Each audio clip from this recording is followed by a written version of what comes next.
Okay, part 4 of chapter 2. We are looking at what they say deepening our intercultural process thinking and outcome goals. So, the authors summarize that the overall intercultural communication competence, or if you prefer the word flexibility, has 3 general goals. And they are task based goals, socio emotional goals, and identity goals. Okay, so a task based goal or an instrumental goal is we're trying to do something to actually accomplish a task. And so isn't that a good goal, that we want to make sure that when, let's just say, two people are communicating, they are both able to achieve the the task that they set themselves.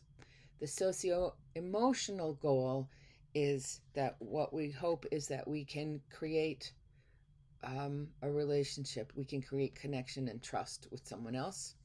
And the excuse me, identity goal is we want the other person, we want everyone involved in the communication activity to feel that they have been seen and heard, understood, and respected. All right, so there are, oops, I always do the wrong one. There are 8 underlying principles to what they call, what the uh, textbook authors call process consciousness. Okay, the first one is, it's important to realize that it is not at all uncommon for two people, two intercultural communicators, to have mismatched expectations.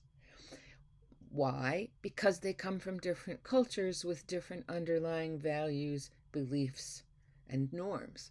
And so it makes sense that they would come into this expecting the interaction to go in different directions. It doesn't always happen, but don't be surprised if this does. Another thing to keep in mind is that intercultural communication involves varying degrees of biased intergroup perceptions. Um, Frequently, it's due to a lack of knowledge, right? It's we are interacting with others potentially based on only a superficial understanding of a group, usually based on stereotypes. Um, you see, one person who belongs to that group, and so you assume, you generalize from that one person to everyone in the group. Okay, so these first two principles are just things to be aware of in your interactions, and potentially to, I don't want to say fight, that's a bad word, to work against it. Okay. Principle 3, intercultural transactional communication involves the simultaneous encoding and decoding of verbal and nonverbal messages. All right, we talked about this when we talked about the process. Transactional means at the same time we are both sending and receiving messages, or encoding and decoding. And what are we encoding and decoding? Both the verbal and the nonverbal messages. Okay. So it it seems simple, but it's actually a complex process, and a lot of it happens below our level of consciousness. Okay, which is not a bad thing. Principle 4: intercultural communication involves multiple goals, and the goals people have are largely dependent on how they define the interaction episode. Okay.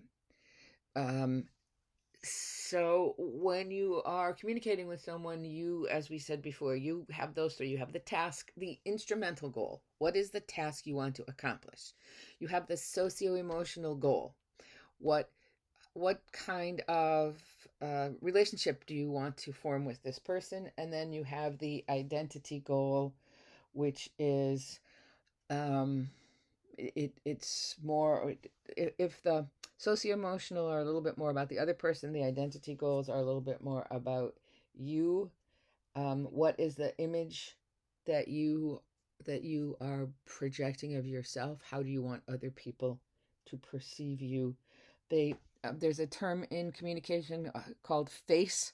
You've heard the expression saving face. So it is, what is the face that you are presenting to other people? How do you want people to see you? Okay.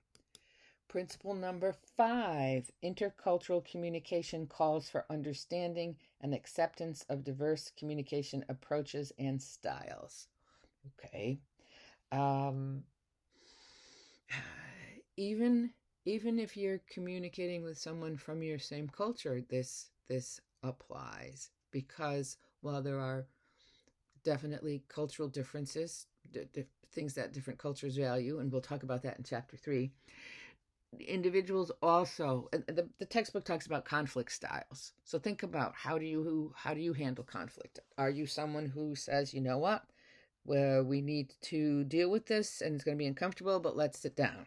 Or are you someone who says, oh, maybe if I ignore it, it'll go away, and there's conflict? I see no conflict, right? So you have to understand that people are going to have different styles, and that's okay. And it's not necessarily because they are from a different culture. It's just because they're a different human being. Okay. Principle number 6, many intercultural encounters involve a well-meaning culture bump or clash. Okay. So a culture bump is it's a behavioral, it's a violation where you do something that the other culture doesn't, I wasn't say doesn't accept. It's not accepted. Okay. For example, the one that we always talk about is the thumbs up. Okay, so someone says something to you and you say, oh yeah, okay, and you give them the thumbs up. Well, in some cultures that is unacceptable.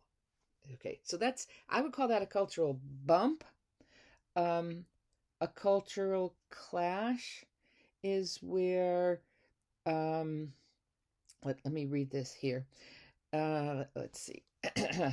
Using direct eye contact is a sign of respect in U.S. culture, but direct eye contact can signify disrespect in Thailand. So you were behaving in a way that was socially skilled, and in your culture, and you were doing it with good intentions, but it's not. It doesn't go over the way it should. Okay. A principle, hold on. Principle number 7 is intercultural communication always takes place in a context. Intercultural communication does not happen in a vacuum, but is always context bound. Okay, this is where we get to it depends, because how you communicate with someone, for example, you are communicating with someone from France, let's just say, and this is someone who's in your neighborhood. So your communication is in the context of maybe a neighborhood discussion. It could be different if the two of you are co-workers. It could be different if you're both with your parents at a school.